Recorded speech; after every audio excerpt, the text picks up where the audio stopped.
cool to make fun of the president and the person in power, but I think we're now we've crossed that threshold too, and it was never like this in term one. No, and it wasn't there was a lot of parody of Trump, but the Epstein stuff and the sort of like, this is a little bit, I think there's just, some of the sheen is off him now. And it's less the libs doing it, and Matt said that off mic. It's more like, now this is kind of a popular culture spillover that is more going to be consumed by the people that we would need to depress turnout from or to switch to our side, basically. Now, there's some people who are very upset about this on comedy grounds. Let's go to the professor of comedy. Brian, do you have that? Good. No, I don't have that queued up because it wasn't that good. Oh, but it's important to hear criticism. We need there's a First Amendment, so we have to engage with these ideas. We have to engage with these ideas, but there are some people who feel like this is too lowbrow.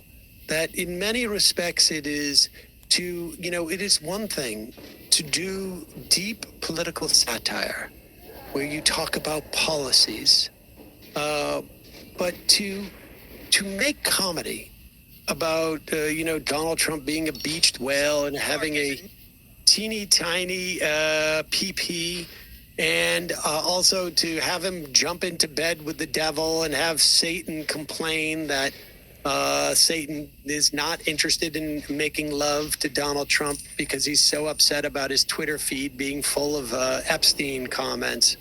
I mean, that is lowbrow. He's pearl clutching while selling a skateboard that says "Don't be gay" on his. Let's play the highbrow thing. Let's play the highbrow critique. South Park has a new episode after the creators scored $1.5 billion in a deal with Paramount. And the latest episode that came out and is trending is about Donald Trump, to which Newsweek says South Park eviscerates Donald Trump after Paramount gives them $1.5 billion. And it was terrible. I watched the episode. It is a miserably bad episode. Guys, holy crap. The jokes are 10 years old. I'm not kidding. I like South Park. They did fantastic when they were making fun of wokeness. PC principle. The problem with even how they mocked wokeness, however, was that it's just straight on the nose saying, hey, remember thing? So they got this latest episode where Donald Trump is the president, and the joke is basically that he's fat, has a tiny wiener. That's it. No, they don't pause it. Actually, no. That's actually not the joke. In fact, that wasn't in the episode until like literally the last minute of it. The joke throughout was that Trump was suing them, and that also there's all that interplay with the Satan. There was a lot of other jokes there. I don't think he actually watched it. I think he just watched the last segment. And also, he is not, even if he had watched it, prepared to actually comment on the substance.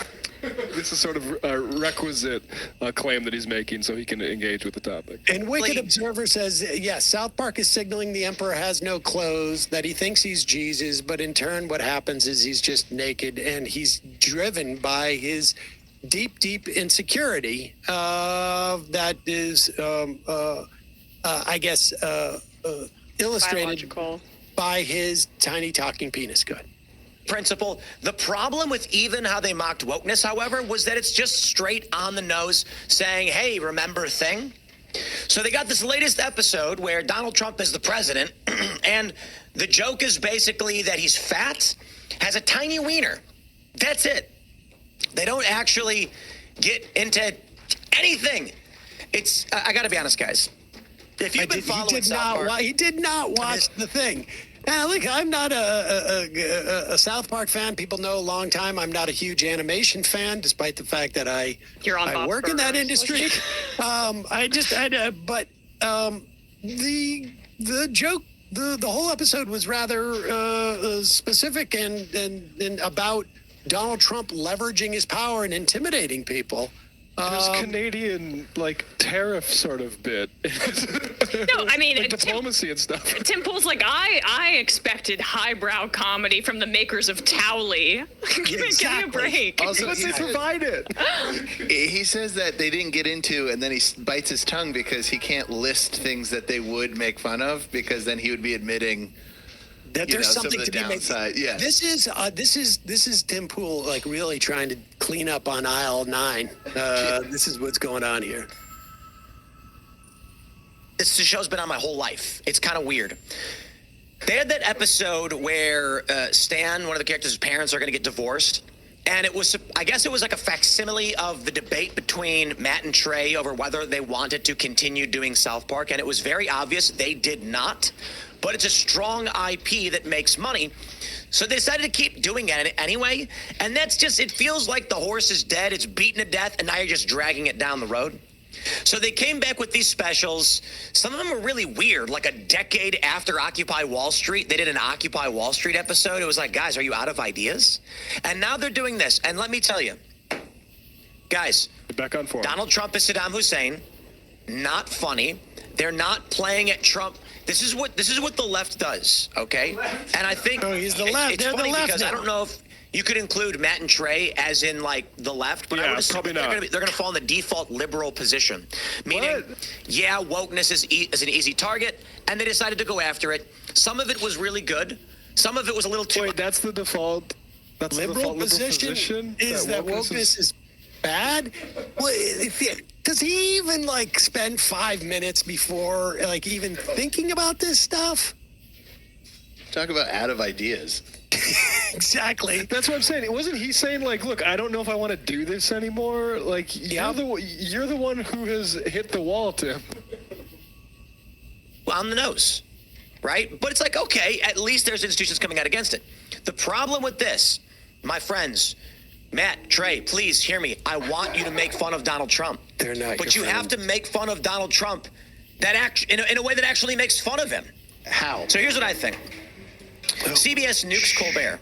They were losing $40 to $50 million per year on this.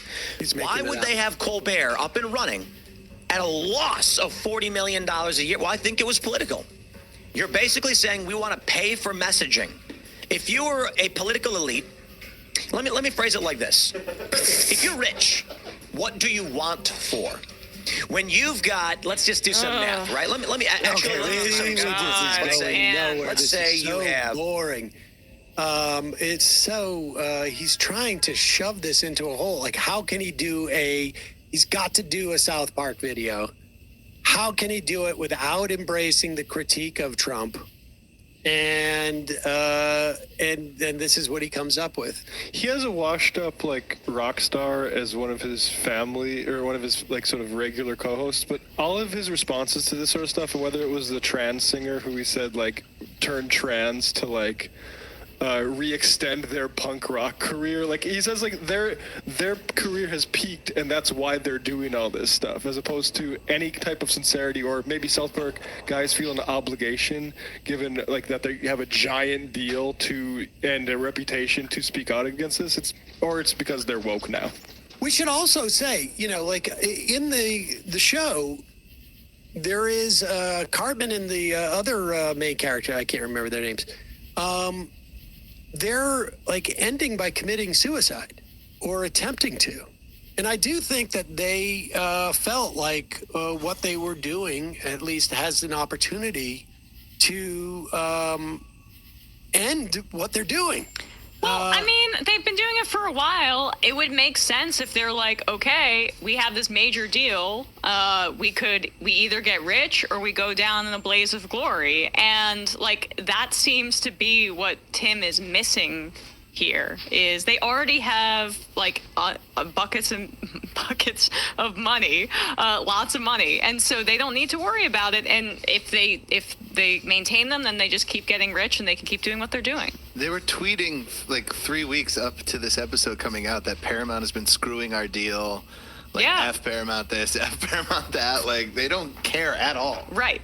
They're going Jimmy Butler mode. Hey, folks, don't forget to hit the subscribe button and check out our daily show. We do it every day at 12 p.m. Eastern for about 2.5 hours. We even take phone calls. You should check that out.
The mushroom makes me walk faster.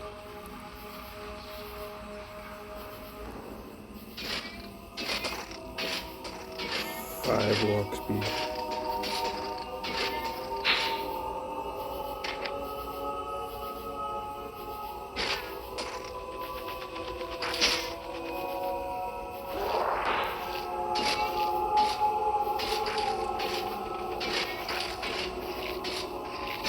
Skeleton head.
Well, that got reset.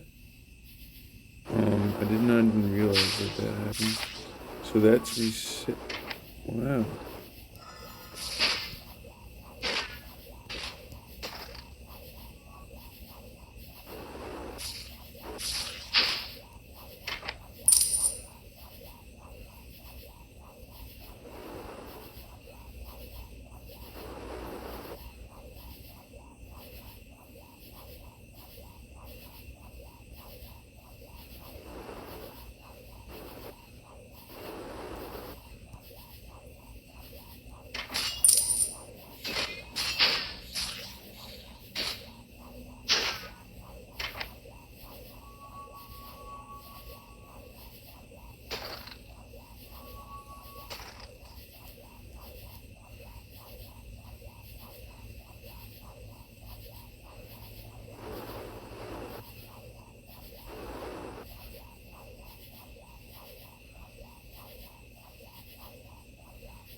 A socialist city in a capitalist country.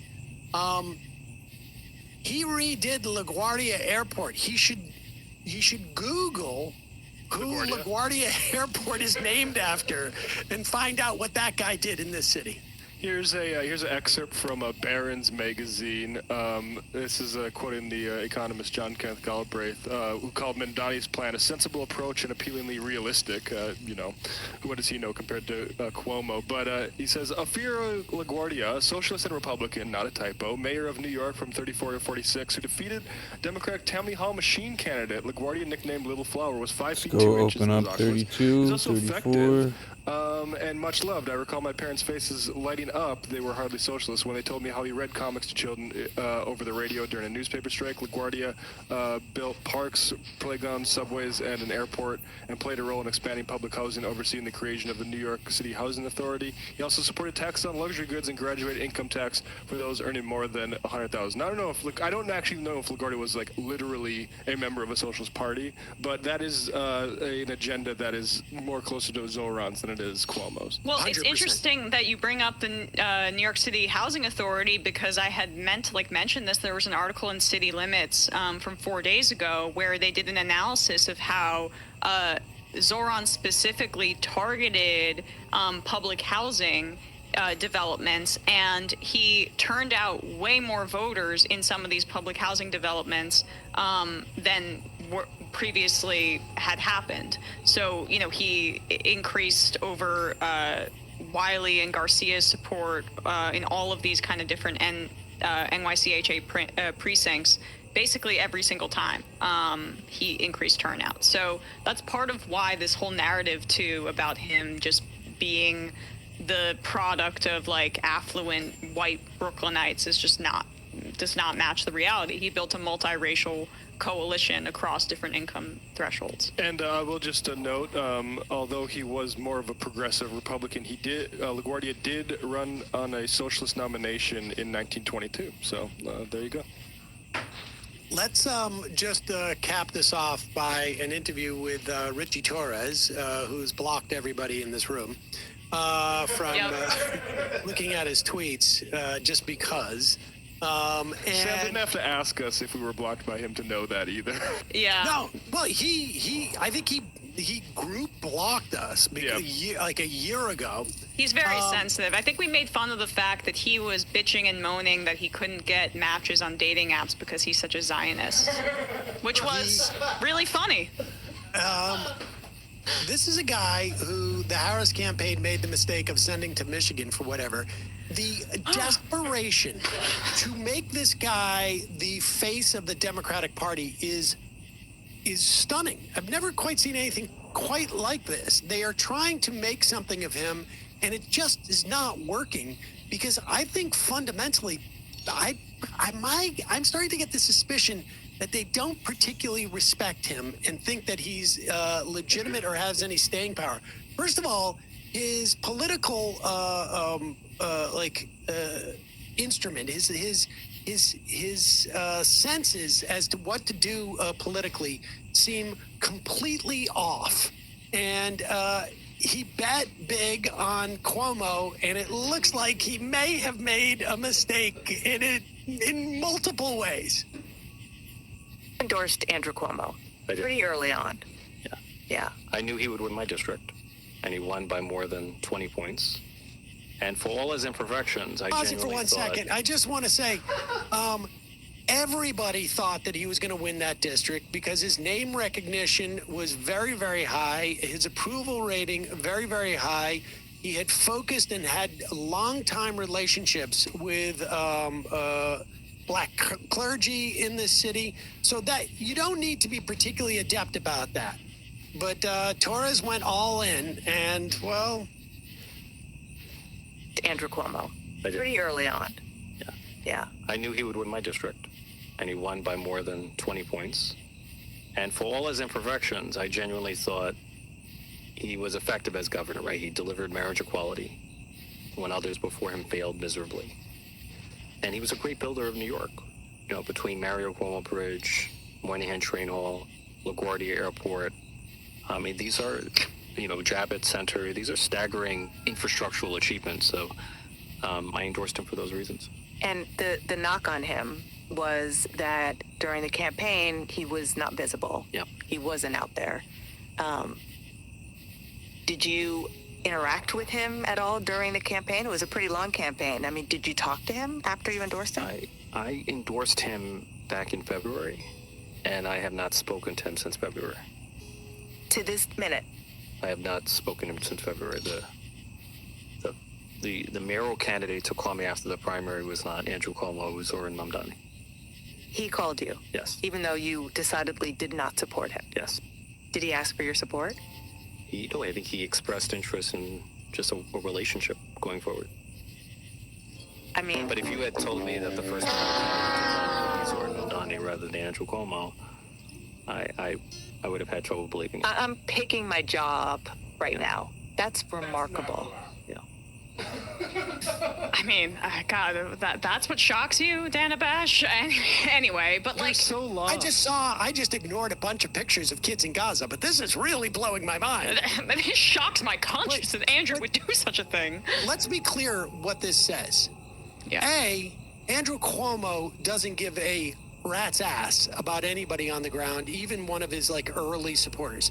B, he realized that Richie Torres is not an asset in any way. I mean, there's an opportunity for Cuomo apparently to use this rising star in the Democratic Party, but he knows that there's no value in a guy like Richie Torres. He saw what happened when they sent him to Michigan. And so you got Richie Torres both sort of like operating on what he thought was strictly a transactional situation, right? Showing absolutely no leadership, choosing Cuomo largely because he knew just the polling said he's going to win this district. So I don't want to get on the wrong side of that.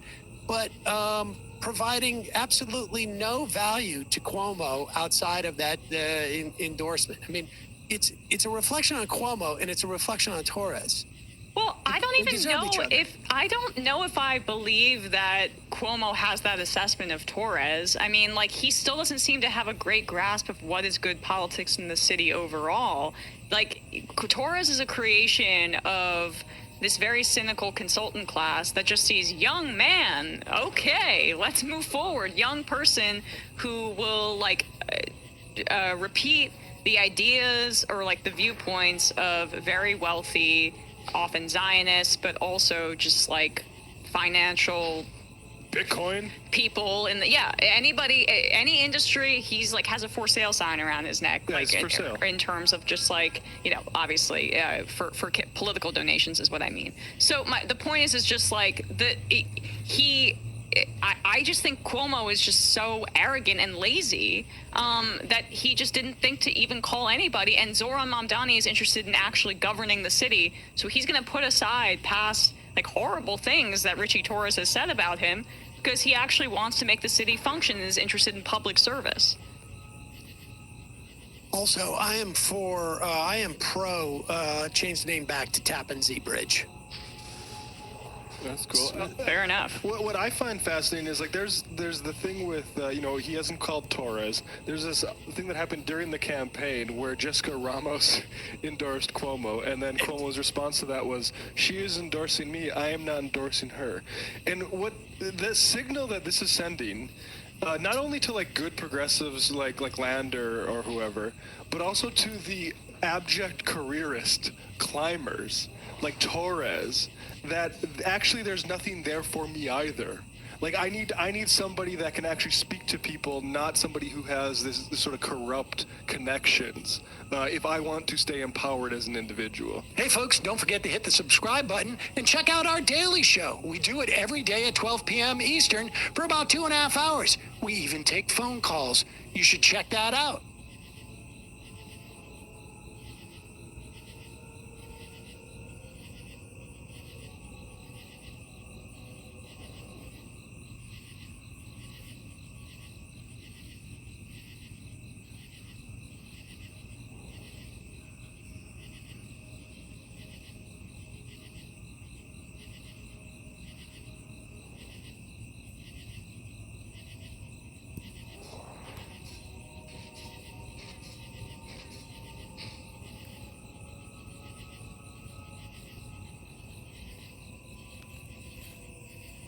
Jesus fucking Christ.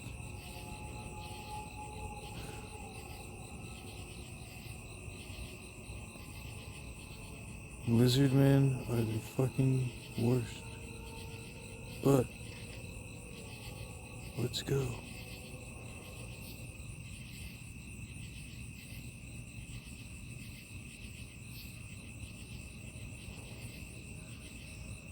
No.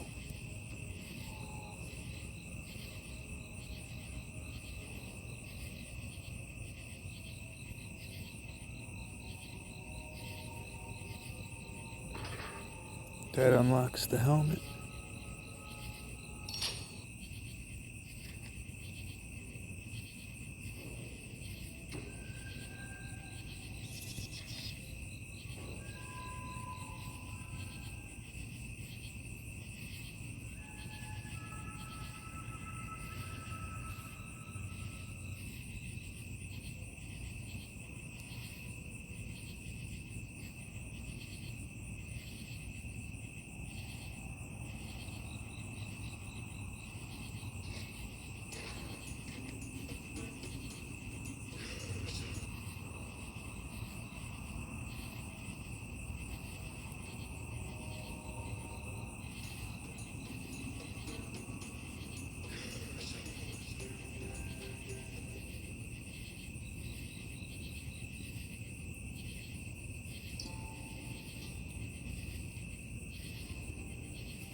So now we have a helmet.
Get rings in the arena.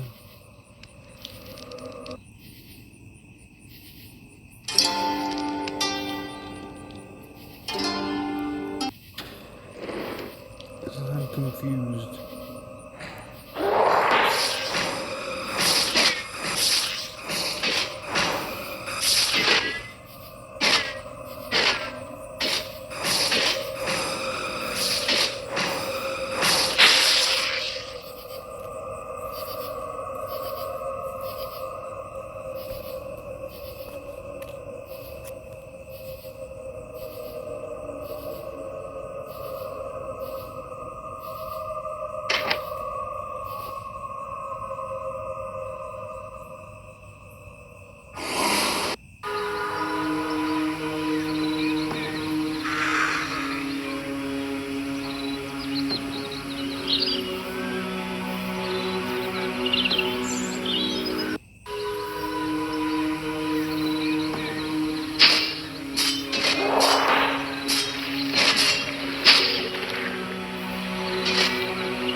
thank you, buddy. That was immediate.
saying that it's all that you're doing is to me. It's just that, like, that's kind of my tension right now. It's just like, I'm coming back to this again. Right. But there's times where, I think I have a better handle now on, that I talk to some people who are in your, I guess your corporate people, and they tell me some. I ask each person to give me a story about Caitlin, and each one had a different story. It was something that was how she touched their lives, which was really kind of cool because each person told me something that no one else knew. Right. Which was kind of cool. Yeah. It really was, and I have a better perspective of how she was as a person.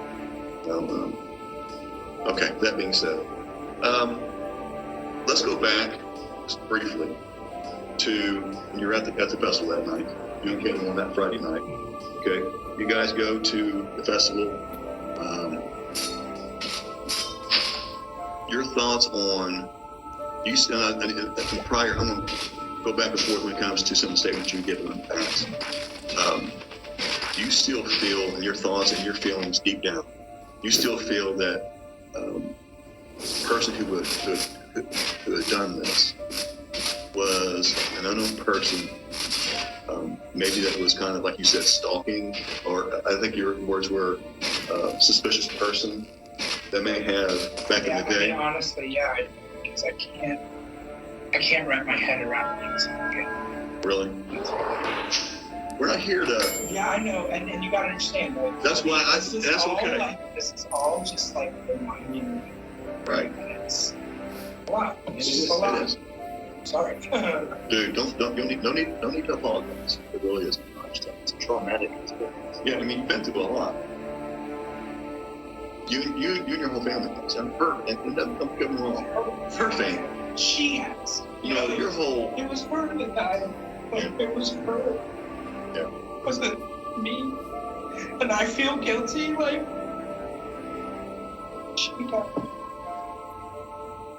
she doesn't get to live her life anymore. It's not fair. No, it's not. It's not. That's one thing I've gotten from everybody who I've talked to, and like I said, I have a better understanding of Caitlin, was she lit up everybody's life for the positive. And she is no longer here to do that anymore. Like I said, like I told you over the phone, it would be different if she'd had a car accident. You could kind of move on, but it was an accident. This here was, purposeful. Don't even want to talk about it. It just rips me. I am the statistic. Yeah. Everyone looks at me and I'm a statistic. So I can't do anything. Everyone's already accusing me before I even look at it. Yeah. Before they've even met me or know me, before they even have heard the truth or what the truth actually is.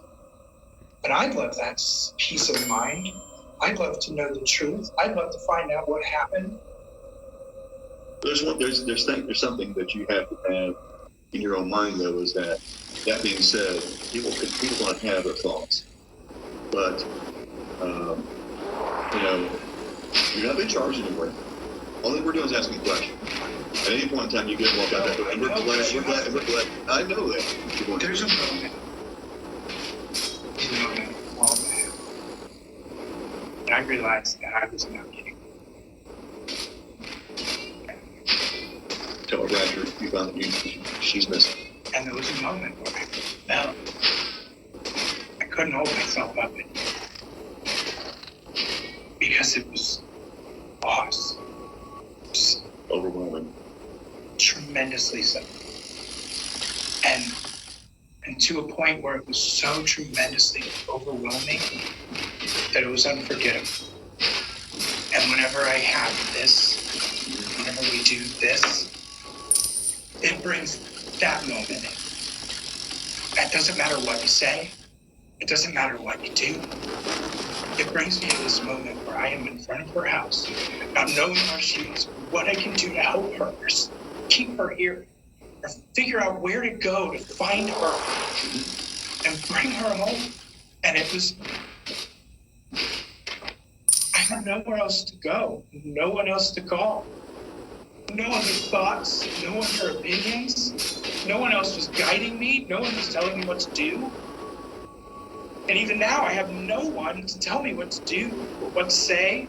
There's no book. There's no script for this book, brother. There isn't. There's no script where you just say, John, this is what you're supposed to do. This is how you're supposed to do it. This is And how I'm you're supposed to do it. currently being told by my wife that I should bring a lawyer to these things, that I should do those things. I'm not doing that because I don't think, first of all, I feel like I've already figured this out. If it came down to me needing a lawyer, I've already been here enough about one that it really doesn't matter what I say.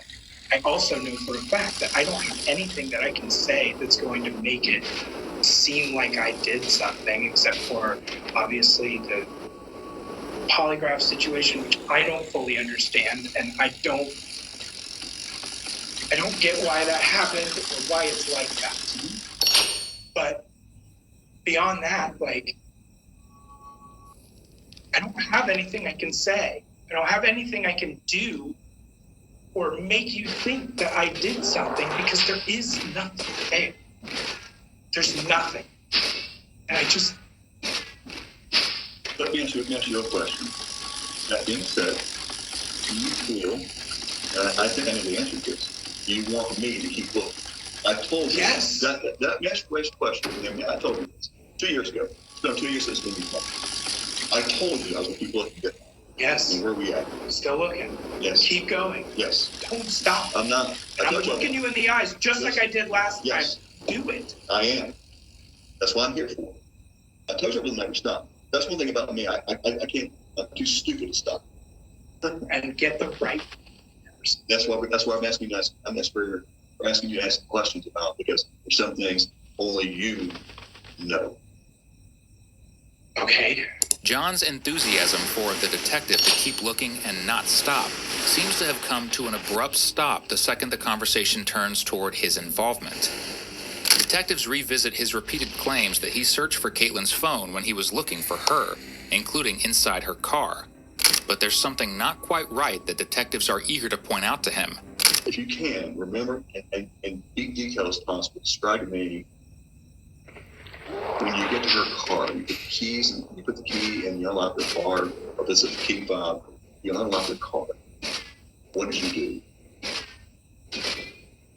Look, just looking for her phone. Just looking for her phone. Probably opened the driver's side door console. Okay. Did you go to the back of the car, Andy? I mean, I know you're probably... No, I really don't think so, but I may have opened it and looked, or maybe I don't know. Okay. I really don't. Okay. I'm sorry, man. No, I really don't. there's nothing to apologize. I know, but I want to get it. I want to give you the truth. I want to give you what I remember. No, I want you to... I'll show you brother. Yeah. Yes. I want you to tell me, these would be pictures of her car, the man's side.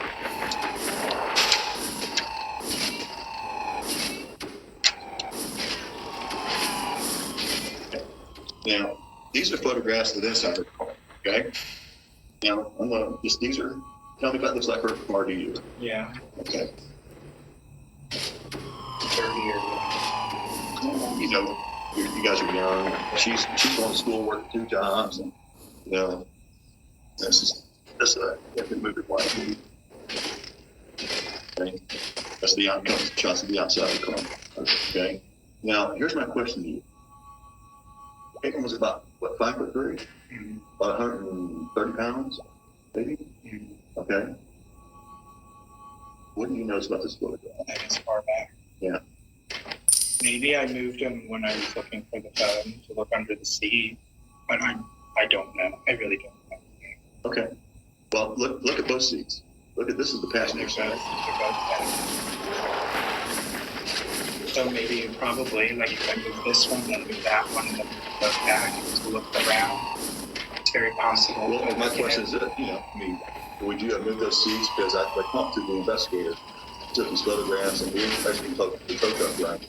He said, we all think the tow truck driver said, because we pulled up on the back, we backed it up, we drug it up on the skid or the back, really roll back, and we stuck it in the garage, and that was that. He goes, so my question is this: both those seats have been moved back like that. Is that alarming to you? It is. Yeah, that's weird. That's very weird. And this is the back seat. I'm showing you here. Right, which And is- that's I mean, she can't reach those pedals from that. No, probably not. I would say that. I mean, that's a big question. That's like, who the hell's in a car besides? Who the hell's in a car besides her? But I definitely did not move or drive the car. I mean, now you see why we want to come in. I mean, this is trouble. That's strange. It is strange. But like I said, I didn't move or drive the car at all. I was going to ask, you mentioned earlier about, and I'm sorry again, I not worked on this case like Paul, so I don't know. You mentioned that you and Caitlin, there was some tension or something that It wasn't like a fight, not at all. What it really came down to was Caitlin was a little bit frustrated that I wanted to keep my night going. Okay. While she just went to bed. Okay. But I basically kind of treated it like she'll get it. Okay. You know, and that was the tension. Basically, it was just I was just like, actually. So it wasn't like a argument. I don't know. No, like I said, she was just disappointed that she had to be doing school stuff, and here I go, hanging out with friends. And how did the documents thing? How did that? I basically just got there and was like, "This is all Caitlin's stuff," and you know, and they had a fire pit in the back, but it was like slightly raining. But I was just like, "I'm burning it. Well, just burned it." I mean, that's really what it came down to. I see. She gave those to you before you left. Again, the tension was there, but she's handing me this stuff. We're still going to Colorado. There is no change there. Okay. You know, like everything is still exactly as everything going as planned. Pretty much, yeah. Then there's another discrepancy. At the time that Caitlin would have been killed, John claims to have been watching 3 episodes of White Collar. But when detectives searched his computer history, they noticed something peculiar. So I did find something interesting. So there's 3 episodes of White Collar. Season 2, episode 12, episode 13, episode 14. You said they're about 45 minutes apiece? Something like that. Okay. Then later in the day, I guess after you've gotten up, you look at the plot summaries for the same. It's on your computer. I mean, I don't know why. I didn't look up any plot summaries. Yeah, I mean, so later in the day, so I'm converting this from the military time, at about 3:17, you look at the plot summary for episode 13, which is the one that you watched the night before, which just like maybe just, I don't remember doing that. Did I look it up on IMDb? Yeah. I don't normally do that, so I don't know why. Yeah, there is a synopsis, basic plot summary for episode 13. Okay. And then plot summary for episode 14. And that bothered me. I'll be honest, that kind of bothered me a little bit because in some of your viewing, it kind of made sense because, like, maybe you're about to watch episode 10. I'm talking about like before, like a few days before. So you looked at a plot summary for episode 9. That kind of makes sense. We understand that. Like, what happened? But it was weird to me that you would look at like a synopsis for something you just watched 2 hours ago. Yeah, I don't remember doing that. I didn't do that. I slept. I mean, it corroboratingly slept. You can ask my mom. I was asleep. Well, I can tell you this. Part of your fundraisers, you made a phone call at, I believe it was 2:24 that day. Not John's. Not when you called Papa John's, because remember this whole thing. There again, you called Papa John's. You also text message Nate Ivey. See why you're going back there? Yeah. And I think you also text. Okay. And it was all prior to. Right. And this would have been at about 3:30 or 3:20, somewhere around there. And I'll be honest, it was odd to me because I don't normally look at summary for something that I just watched 2 hours. Yeah, I again don't know why it pulled up a plot summary, but it could be from me just like clicking back, like exiting out of things, going back or something like that. I mean, that could have easily been why. But I don't generally look at plot summaries even days later. I just watch the previously on thing, which those have. So all of those episodes have previously on white collar. So I don't look up plot summaries. I don't know why that was on. But maybe, again, it's because I had clicked back on it.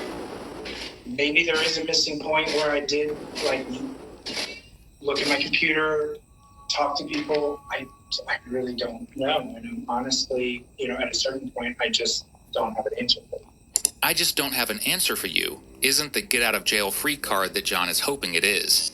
It's more like one of these. To detectives, John looking at the plot summaries seems like someone trying to plan ahead for being asked questions about the show. This is the white collar episodes that we are talking about. And this is at 3 a.m. or p.m.? No, this is in the morning.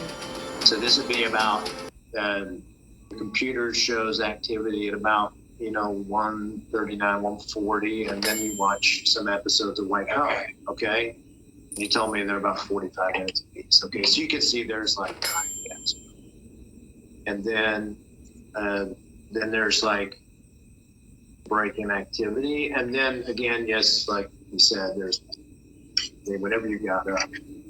Probably looked at whatever. And then sprinkled in there are like these plot summaries. Okay, so if I was waking up, I probably looked at those were probably part of the, like, either I was clicking out of something or I was like going through stuff. I mean, it could have just simply have been an accidental click. It could have been anything, but I wasn't reading plot summaries. Okay. They were just either I was obviously watching it the night before, I got on it the next day, and these things were probably either still up on my computer and I moved around things to get to what I was doing there or what. I don't know, but I didn't look at it. That'd be great. No. Just really, I mean, I do eventually gotta go back to work. So.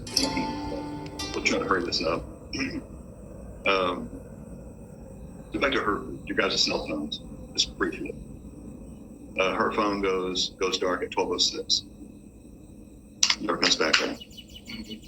Your cell phone doesn't go dark, what we call dark. We call it goes into activity at 12:04, and there's no activity for the next 14 to 15 hours.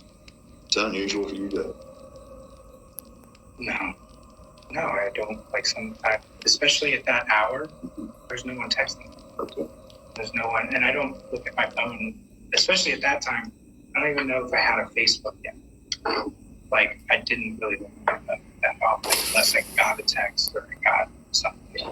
We had someone look at the phone numbers back in the past and see that was unusual to be receiving a text. But I mean, there again, even you, at your own admission, you thought you sent Caitlin a text at 4 a.m. So it was not unusual. It was unusual for you to be that many hours without any messages or phone calls or. I mean, I was already at the friend's house that I planned on being at, and Caitlin was in bed, as far as I knew.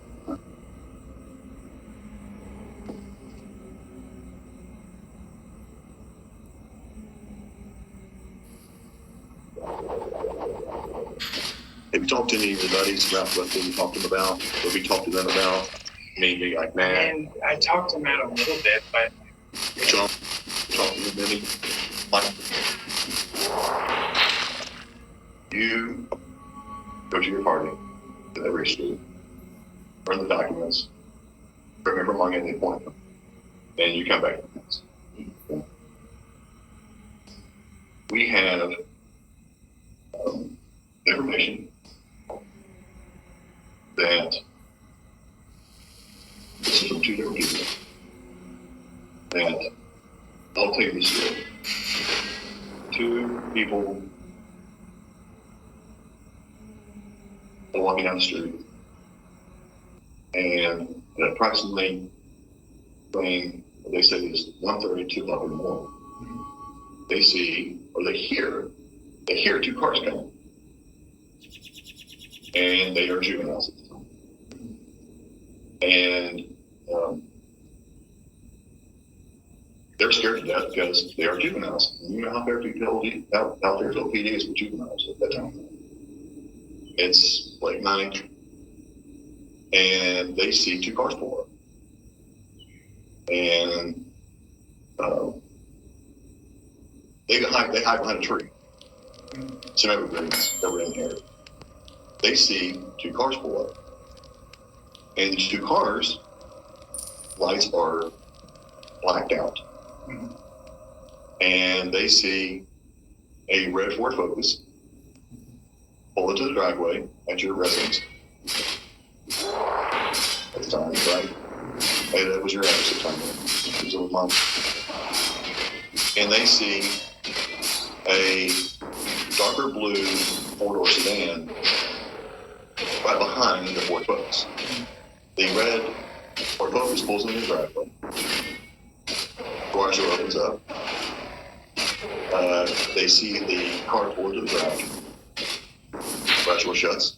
The blue car stays down the street. Okay, no, there's a problem. Okay. Okay. Let me finish the story then.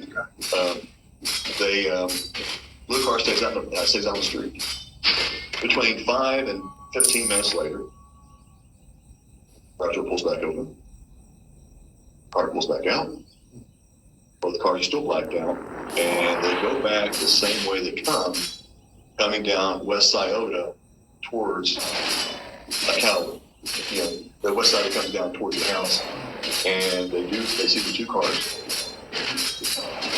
The car pulls out, the car turns around, and they go the same way they come back out. Heading back towards West Scioto, heading towards River Road. Okay. Same story they told. They told they were going to a party that night. They were going to a party to meet some girls.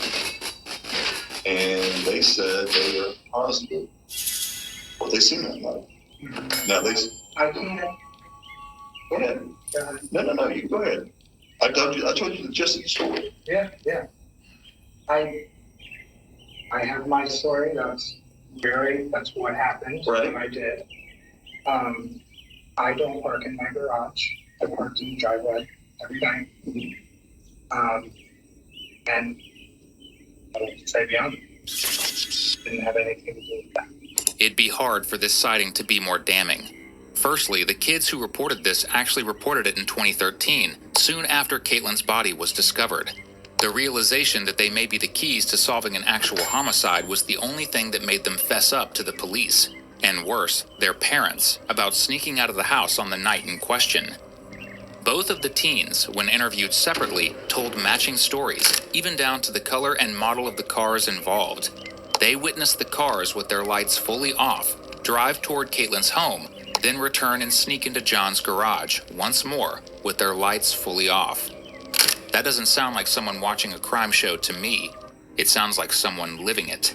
And they got a third person backing them up that he took them to the party and picked them up in close proximity to your house. The third person.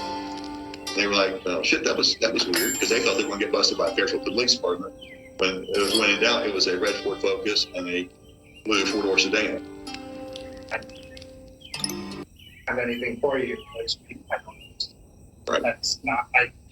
I did, and where I was at home. They were pretty certain about that. The time does match up with the computer. I mean, it's like you said,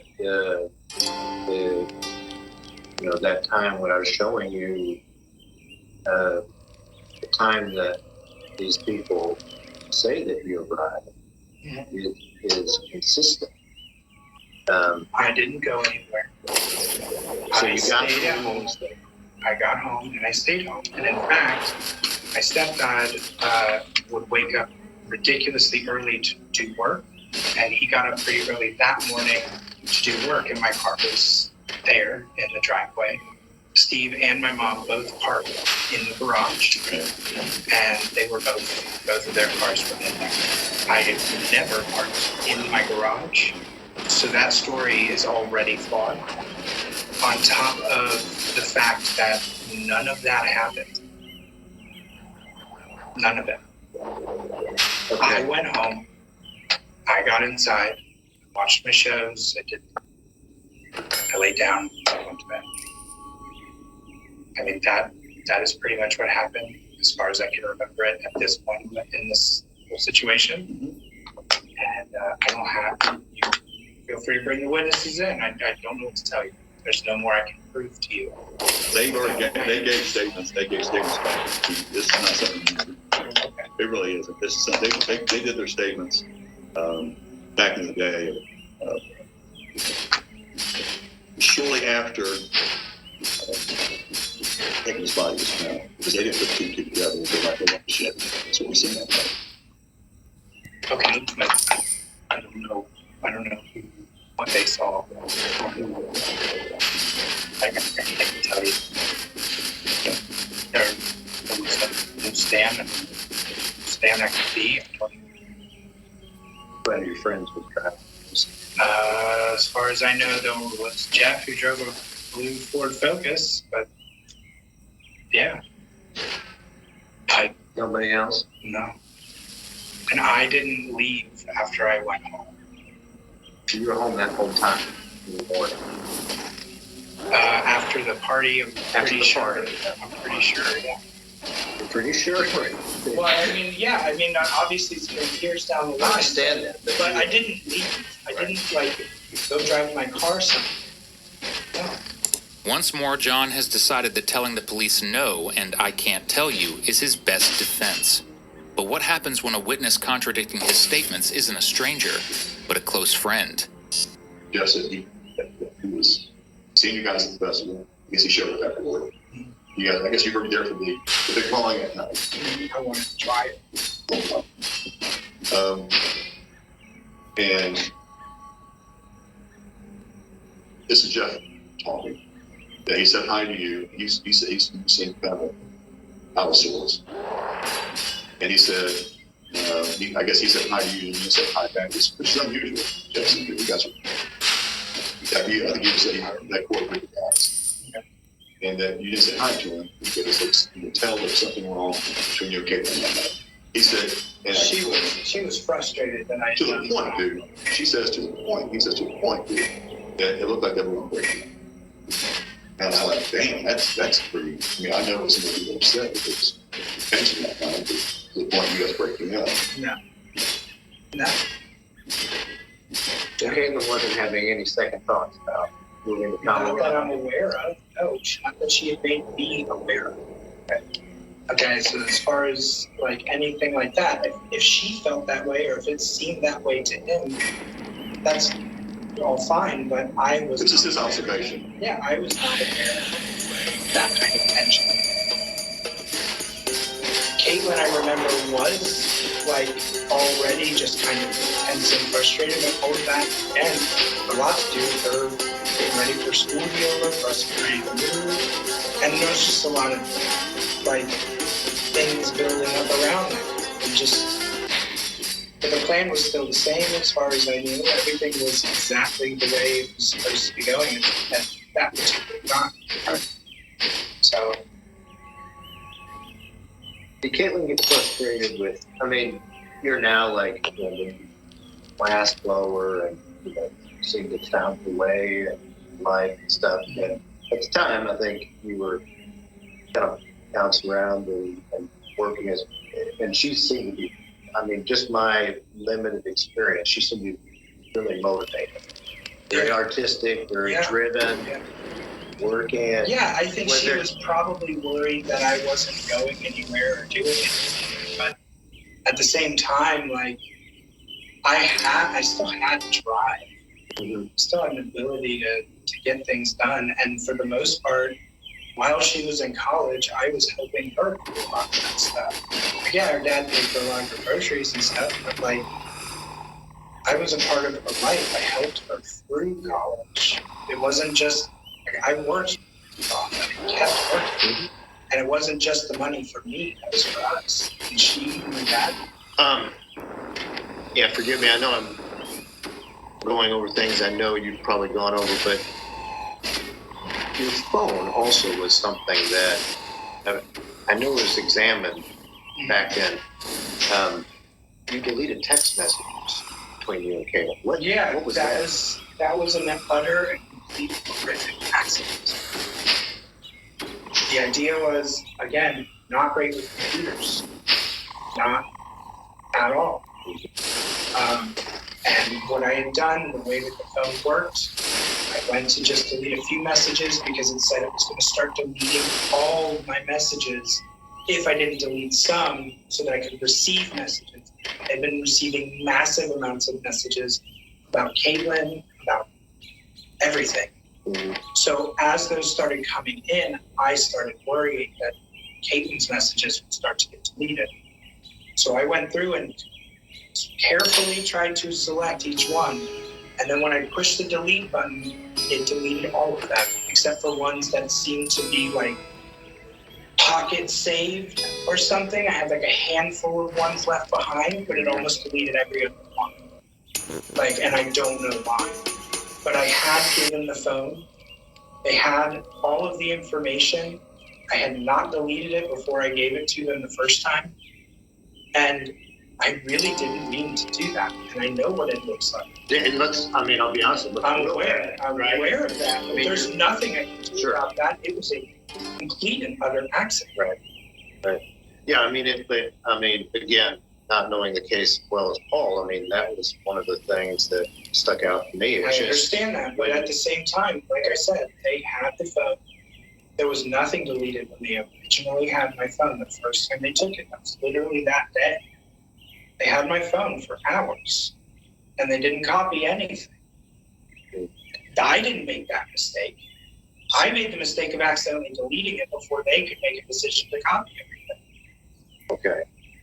And it was an accident that you deleted Caitlin's message. Absolutely, because I did want to go back and read them. I did want to see them. I had messages from her going way back. So you accidentally deleted the whole? Everything but the ones that Pocket Dialed saved. I'm telling you, every message was deleted, and then they wanted to come to me and say, well, why weren't these messages deleted? I can't explain why those got saved. I don't know why. But almost every other message I had was gone. I had, like, you know how it shows the whole screen of messages? I had this many messages at the top of my screen. Right. A lot of them got deleted. I did not do that on purpose. John claims that almost all of the texts between him and Caitlin were deleted, but that's not even close to the truth. Upon review, police realized that the only messages that the two exchanged in the few hours before Caitlin's death had been deleted, which leads many to believe that in those few hours, there was an explosive argument, or even a breakup. According to several of Caitlin's close friends, she wanted to end her engagement to John, but she felt trapped. She stated on multiple occasions that she was no longer attracted to John, that his substance use was a turnoff, and that she felt they had different aspirations. She was also expressing extreme doubts about moving to Colorado with him, something he has tried to seem so confident in throughout 12 years of questioning. Is there anything else? A couple more things. When it comes to, I know about Carter Lane Farm. How many people have you talked to and on that route to your guys? Handful of people. Yeah, and like the quarter of the people. Yeah. That was probably your special place. That special place for you and your friends. It was fun to go out there, but that's because it was a lack of supervision. It's the only reason we went out there. Nobody was there to watch us smoke pot. You can understand why obviously you know what Caitlin's remains were found. I'm aware of it. Yeah. and it's out there in Indiana. It also seems to me, again, Paul knows this case a lot better than me. I think the reason why he's asked you about the circle of friends is it doesn't seem that there would be a lot of possibilities of this type of crime, you know. Outside of like immediate friends? Outside of a small group of people. And then the body is found in Indiana. That doesn't seem like that would be some random person or random crime. I will tell you this, John. All your core group friends I've talked to, I mean all of them, all said the same thing. Caitlin's not opening up doors for me. So I mean the whole attitude. Food. Yeah, I don't know. You know, I don't know. that's And like I said, you asked for my speculation. I told you, I don't know. That's what I mean. I always wanted to know how you felt even to this day, because sometimes hindsight's 20/20. You know, it's been 12 years. I just You still feel the same? what you're asking me is not just do I think that somebody I know killed her. You're asking me, do I think my friends killed her? Yeah.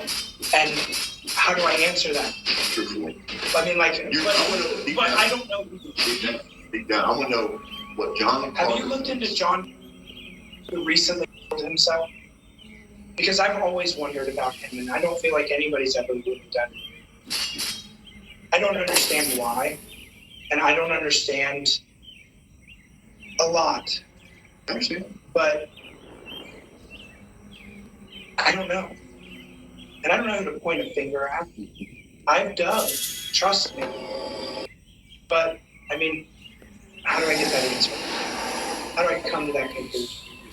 Is it a feeling? I don't know. I'll take it beyond that. I'll take it beyond because you are the. The only feeling I've had, I had a feeling about Johnny for some reason. I don't know why. I've had a feeling about everyone at one point or another. Yeah. Understandable. And the finger has been pointed to everyone. Sometimes. But that's the other thing. Unfairly. But that's the other thing. I don't have an exact answer. You asked me what my thoughts are. I mean, that I don't know. Thoughts mean feeling. I mean, so I know. I'm giving you everything I got. Thoughts one thing, feelings something else. Yeah.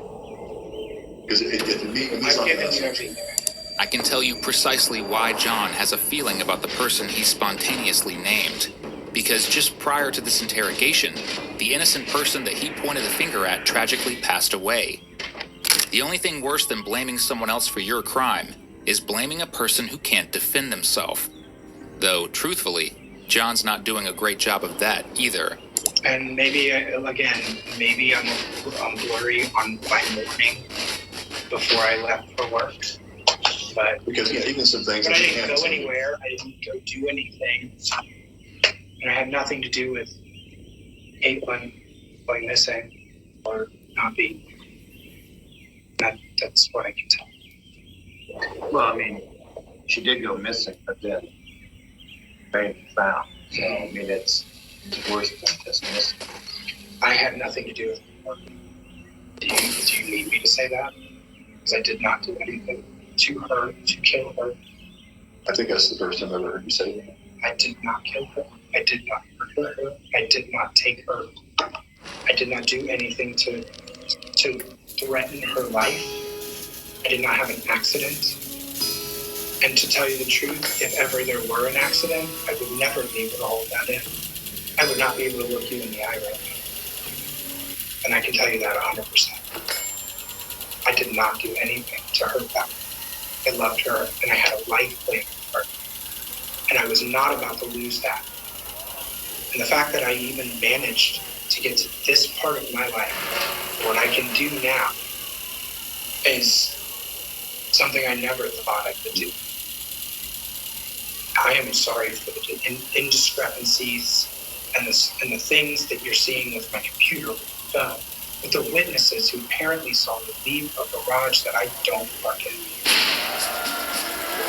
but I can't give you any. If you see blind. I can see why you're asking the questions. That's what you I can see why you're asking the questions because you have to cover everything. Yes. What I am telling you is what I know to be true. 100%. Right. Well, and I think we talked about the stuff that I've looked at that I'm like, oh, that.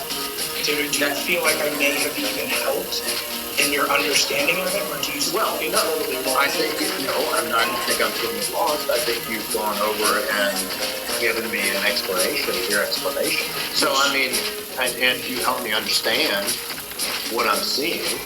I mean, the text messages are still bothering me, but you've given me an answer. Yes, you've given me an answer to that. Okay, so I don't. I mean, unless you're not telling me everything, then the answer is what it is, right? I think I'm glad that you've been cooperative. I'm glad you come in and talk with us. There's a lot of things that I'm sure you probably wish you had those text messages so you could say, look, Mike's right here. Here they all are. Yeah. Basically, I would really prefer not to have to do this anymore. Now, I understand if there's certain indictment, I'm going to have to go to court for something of that nature. Is that likely? Like I told you on the phone, I think the prosecutor's office, we have three, I'm the deputy sheriff. I remember you saying that you would put it in and then they might not do anything. Yes, because grand juries do what grand juries do. What they do is we present everything we have to them. And especially to get it, because none of this is, there's not even a case number for this prosecutor. So we get it on the record. Because if somebody does come in for some point, there's no record of shit. That's what I'm saying. We get it on the record, grand jury here, all the testimonies will be there. And they will either indict, or they'll kick it back, or they want to indict nothing. They'll call what's called a no vote, which is meaning the case is still pending until further investigation is done. So that's what happens. So that's basically that's where we're at with this. Like I was telling your fiance, your wife, that's that. Reason why I was kind of pushing for this because I talked to your friends. One last time I talked to you. For this very reason, we did what we did with them. I really appreciate it. But I have to write up my report of what we found and these last questions that we had, and I'll write it in my report. I will submit this to the prosecutor, and he will go from there. He'll say either he doesn't have to present this to the grand jury if he is supposed to. He can say yes, no, or continue research. So he's the prosecutor. Well, and I'm going to say this. You may find discrepancy, but you will not find any evidence. And I can promise you, because I was not involved in taking the department's death. Anything. I just want to make sure that is or the disposal of the body. Or the disposal of the body, or anything to do with the disappearance, or anything surrounding the incident that we are discussing today. The only thing I had to do with it was that I loved her, and I was in a relationship with her, and that was it. That we were connected. That's it. And beyond that, there's nothing else to find out. And that's what I really want you to be clear on that. Because I can promise you, you're not going to call me in here, or you're not going to have a grand jury bring me in because of evidence existing. I can promise you, John, they are. On March 22nd, 2023, John was brought back in on a grand jury indictment as a result of overwhelming circumstantial evidence. As you're about to see, he really didn't believe that was going to be possible, and he is not happy about it. You okay? Go. Is it started? Yeah, I think so. Okay. I think Steve started. Yeah. Okay, John. Before we get started, we have to review a number of ones, okay? So, I think Mr. Regal here, you met Mr. Regal before. Yes. So, John, let me go on and say everyone is Reed has these. Yeah. I'm in 88. You got one here somewhere. Take a look at that one. And I'm going to read the same thing to you, okay? You got one right there for you. They read his Miranda rights. We've heard them a few times. So let's get to the good stuff, like how flat out annoyed John is to be here. Knowing these rights, do you wish to talk to me without having a lawyer present? For the time being, yes. Okay. All right, for the time being. Okay.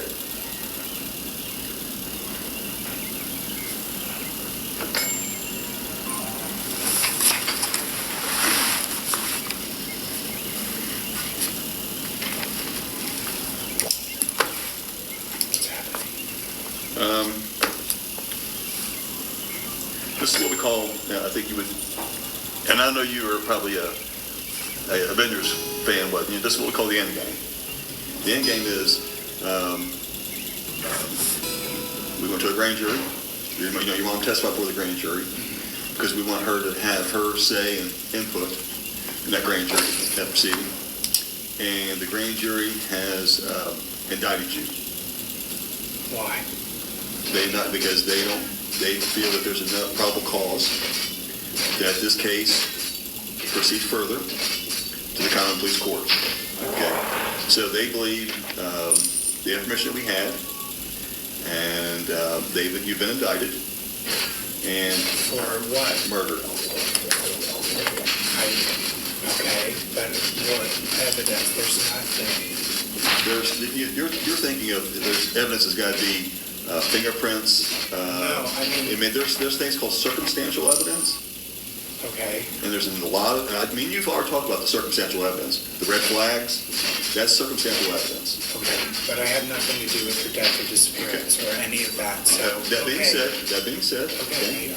We are at the point in time now to where this is where you need to come clean with what everything happened that night, because here's the thing, dude. I'm telling you, the whole story that you've been giving, the inconsistent stories you've been giving them, being the police department, the media, and everybody else since 2011, has come to a point now to where no one's believing the story.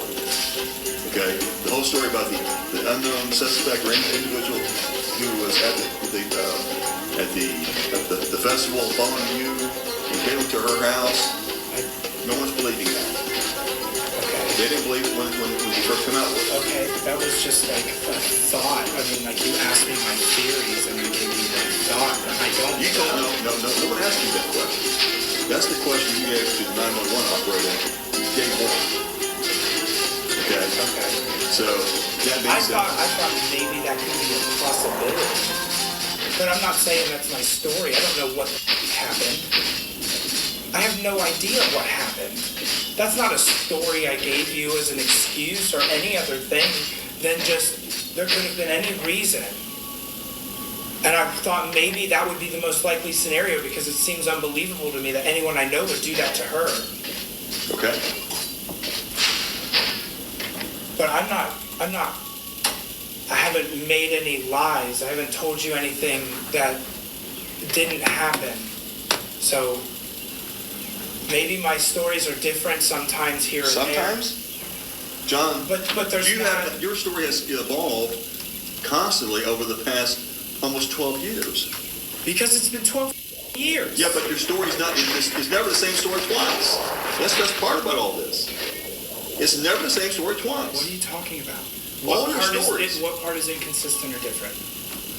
You filled out. You remember filling out a form early on, like just writing down everything. You talked about the events of that day, and it's like, tell us about Caitlin, and you wrote, she is kind, she has a snaggletooth. Do you remember that form? That was vaguely. So you wrote down a whole sequence of events from the day before and the day after in August, and you have events that just, like, they couldn't have occurred. Like, they couldn't have occurred, like, about your mom coming back from David's bridal, and you had all of these other things happening, and then you called the police. Like, John, like, I read through it, and I went through it, and I read it, and went back over it, and this is right after it happened. Okay, too. can I Say what you gotta say, brother. I don't have anything new to tell you. So if we're just gonna sit here and question me, There's no more question. or expect me to This is confess this to this this. anything, then Let we're me gonna get have this to out move to you, forward. okay? Let me tell you what this is where I'm gonna tell you Nothing this. to do with her death or Okay. disappearance, and that's really Right all now, I as of have right to now, say right as of right now, okay. If you want to tell us what really happened that night, I'm willing to listen. The prosecutor is willing to listen. No, but we don't want to hear no more of this nonsense about this unknown suspect following you guys. I'm not giving you that.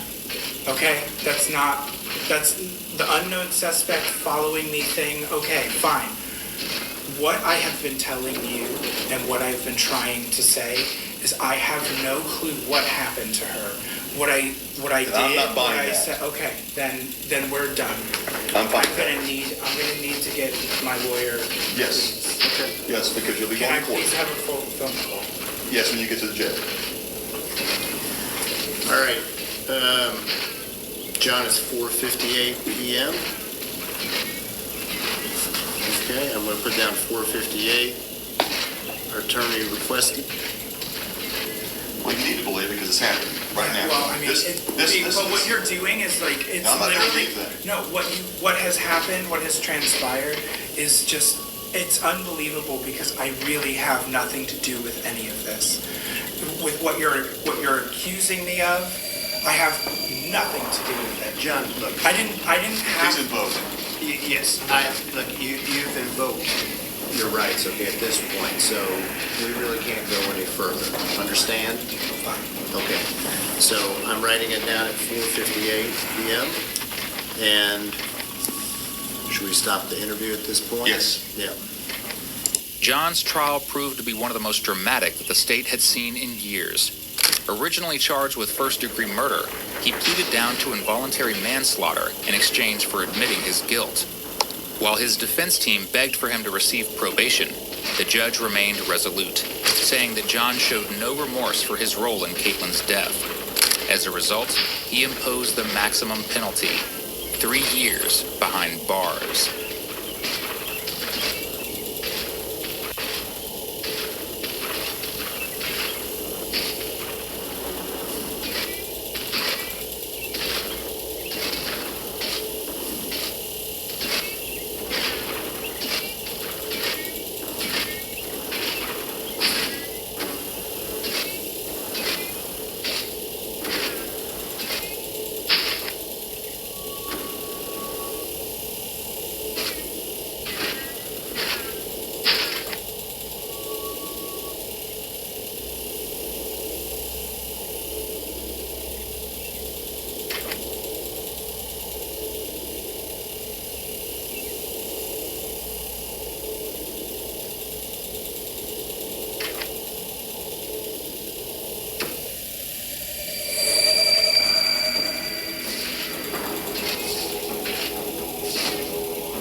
Completely firebombed out.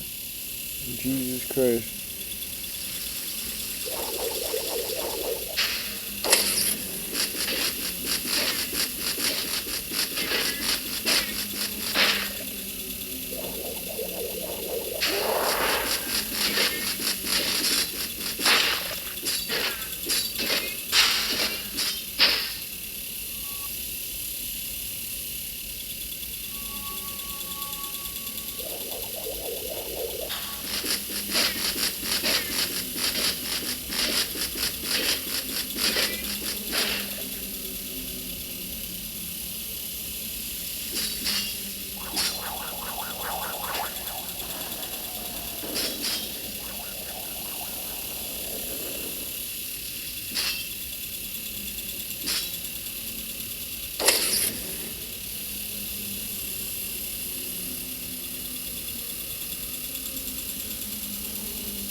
That was close as shit.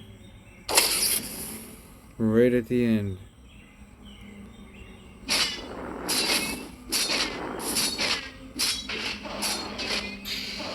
Let's see if I can just fucking...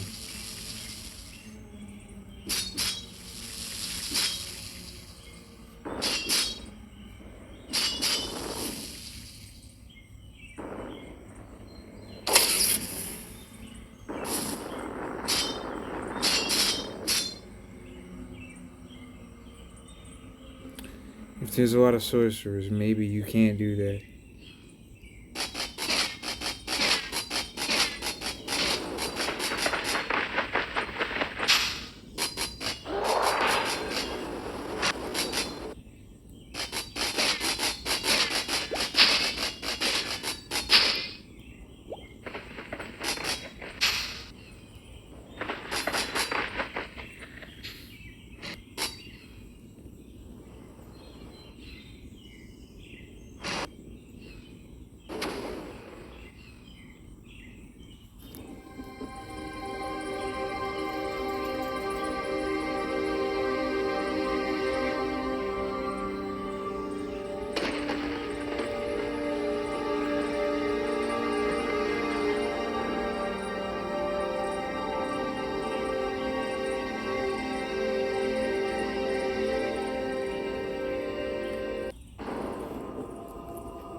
Let's see if we can artificially beat the game with puppets.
Yeah, I need some coffee already.